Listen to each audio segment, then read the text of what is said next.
পেঁয়াজ ছাড়াও কিন্তু রান্না হয়। হ্যাঁ, আমি কিন্তু আমি করি তো। মাংসের পরিবর্তে এখন কাঁঠালের কাবাব হয়, কাঁঠালের বার্গার হয়। যখন ডিম বেশি পাবেন সিদ্ধ করে ফ্রিজে রেখে দেবেন, বহুদিন থাকবে, সমস্যা নষ্ট হবে না।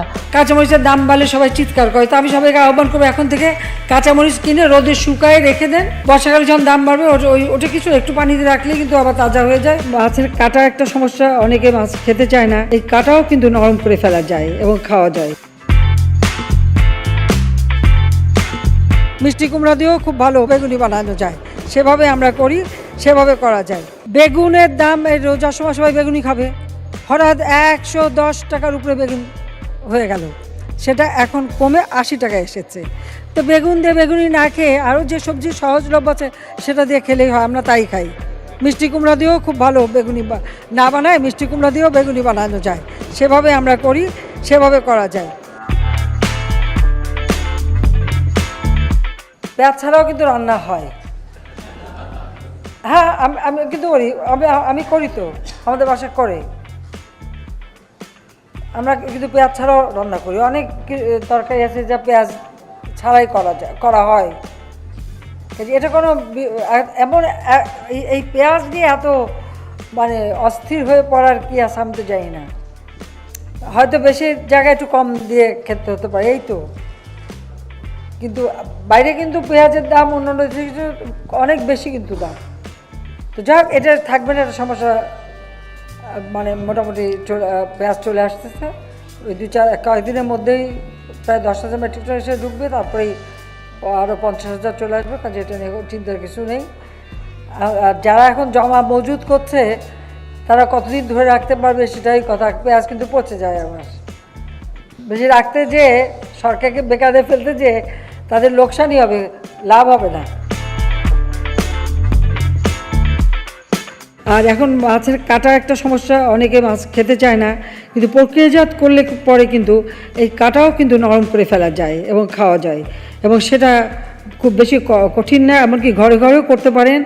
আপনারা যদি প্রেশার কুকারে মাছ 1 ঘন্টা 10 মিনিট সিদ্ধ করেন, মাছের কিন্তু কাটা নরম হয়ে যায়। মাছ মাছের মতনই থাকবে, কিন্তু কাটা নরম হয়ে যাবে, এবং আপনারা সেটা বাচ্চাদেরও খাওয়াতে পারবেন, এতে কোনো অসুবিধা হয় না।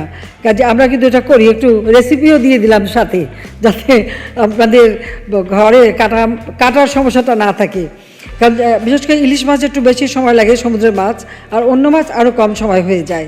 তো আর আমি বলছি এটা হলো ঘরে, কিন্তু আমরা কিন্তু এই ধরনের ইন্ডাস্ট্রি যদি তৈরি করি এবং যে প্রেশার দিয়ে মাছের কাটাগুলি নরম থাকবে, কিন্তু মাছ যেমন আছে তেমনই থাকবে দেখতে, ঠিক সেইভাবে যদি আমরা টিনজাত করতে পারি, প্রক্রিয়াজাত করতে পারি এবং দেশে বিদেশে রপ্তানি করতে পারি, পৃথিবীর বহু দেশ এই মাছ কিন্তু নেবে। আবার ডিম নিয়ে শুরু করলো, কিন্তু ঠিক আছে, এরপরে যখন ডিম বেশি পাবেন সিদ্ধ করে ফ্রিজে রেখে দেবেন, বহুদিন থাকবে, সমস্যা নষ্ট হবে না। সব কিছু বিকল্প ব্যবস্থা আছে।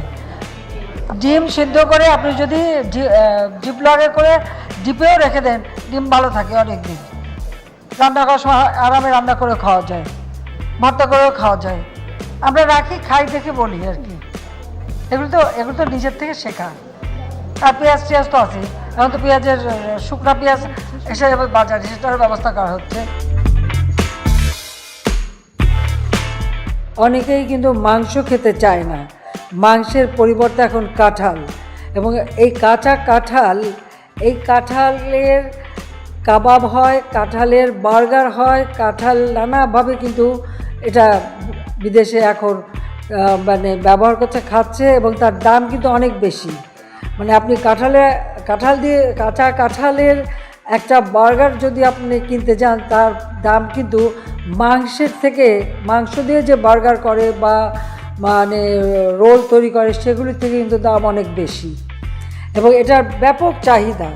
তা আমরা যদি 12 মাসই কাঁঠাল উৎপাদন করতে পারি, আমরা আর সেই সাথে সাথে এরকম কাঁঠালের বিভিন্ন পণ্য, যেগুলি মানে বর্তমান যুগে আমাদের দেশেও তো ছেলেমেয়েরা এখন মানে আর ভাত থেকে তৈরি বার্গার, বিশেষ করে একটু উচ্চবিত্ত যারা, তাদের হয়তো বার্গার অথবা রোল সেটা খেতেই বেশি পছন্দ করে।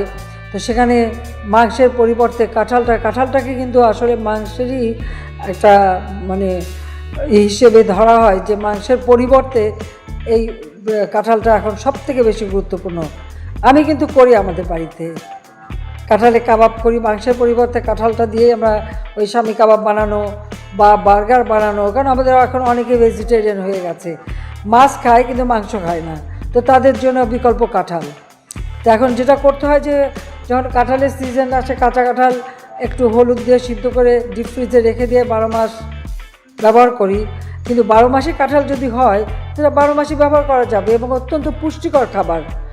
কারণ আমি জানি আমাদের গ্রাম দেশে ওই কাঁঠালের সময় ওই মুড়ি আর কাঁঠাল দিয়েই কিন্তু মানুষ দুপুরে খাবার খেত, হয়তো ভাত খেত না, ভাত রান্না করতো না। আর এখন ভাত আমরা বেশি চাল উৎপাদন হয়েছে, এখন আস্তে আস্তে এগুলি ভুলে গেছে। কারণ কাঁঠাল এমনটা জিনিস তার কিছুই ফেলা যায় না। পাতা ছাগলে খায়, ছাগলের খাদ্য, গাছ দিয়ে ফার্নিচার হয়, আবার কাঁঠালের ভিতরের ইঁচড় তো আমরা খাই, আবার কাঁঠালের ঠিকলাটা গরুর খাবার, সবথেকে পুষ্টিকর খাবার। আবার পাকা কাঁঠাল সেটাও আমরা খাই, আবার সে পাকা কাঁঠালের বিচিটা সেটাও খুব ভর্তা করে খেলে বা মুরগি দিয়ে রান্না করলে তাও মজা লাগে। যেমন আগামীতে যে বর্ষা আসবে, বর্ষাকালে খুব স্বাভাবিক, বর্ষাকালে তো আর কাঁচামরিচের খেতে কিন্তু কেউ মরিচ তুলতে যেতে পারে না, কাঁচামরিচের দাম বাড়লে সবাই চিৎকার করে। তো আমি সবাইকে আহ্বান করবো এখন থেকে কাঁচামরিচ কিনে রোদে শুকায় রেখে দেন, বর্ষাকালে যখন দাম বাড়বে ওটা কিছু একটু পানি দিয়ে রাখলে কিন্তু আবার তাজা হয়ে যায়, আবার রান্না করে খাওয়া যায়। সহজ বুদ্ধি, আমি তো এটাই বলি, যেগুলি শুকায় রেখে দেন। টমেটো, অতিরিক্ত টমেটো হয়েছে বলছে কী করবো, আমরা রোদে শুকায় রেখে দেন। সান ড্রাই টমেটো তো খুব মানে বিদেশে ভীষণভাবে এটা চলে, তা আমরাও সব কিছু করবো। পেঁয়াজেরও তাই, যখন উৎপাদন বেড়েছে পেঁয়াজ সংরক্ষণের ব্যবস্থা। এবং আমরা আরেকটা উদ্যোগ নিচ্ছি যে আমাদের প্রতিটি ক্ষেত্রে যে উৎপাদন হবে সেটাকে একটু দীর্ঘদিনের জন্য সংরক্ষণ করার জন্য আমরা বিশেষ উদ্যোগ নিচ্ছি। নিজের ছাদের উপরে বা ঘরে একটা কাঁচামরিচ গাছ যদি লাগান, যেমন আমার কাঁচামরিচ গাছ, আমি যে গাড়ি বারান্দা ছাদের উপরে আজকে দেখলাম খুব সুন্দর ফুল আসছে, তার মানে বর্ষা আস্তে আস্তে আমার কাঁচামরিচ হবে, আমার তো কাঁচামরিচ কিনতে লাগবে না, কিন্তু ছিঁড়ে ছিঁড়ে খেতে পারবো। এরকম যদি সবাই করে তাহলে তার কষ্ট থাকে না। Juice made of amra, a popular local fruit. May I invite you to come and say a few words to our people, and I want to have the toast. May I propose a toast to your health with another delicacy of ours, juice made of amra, a popular local fruit. May I invite you to come and say a few words to our people, and I want to have the toast. সবাই আমরা দিয়ে toast করেন। Long live Bangladesh friendship. Toast to our friendship, for the past and for the future.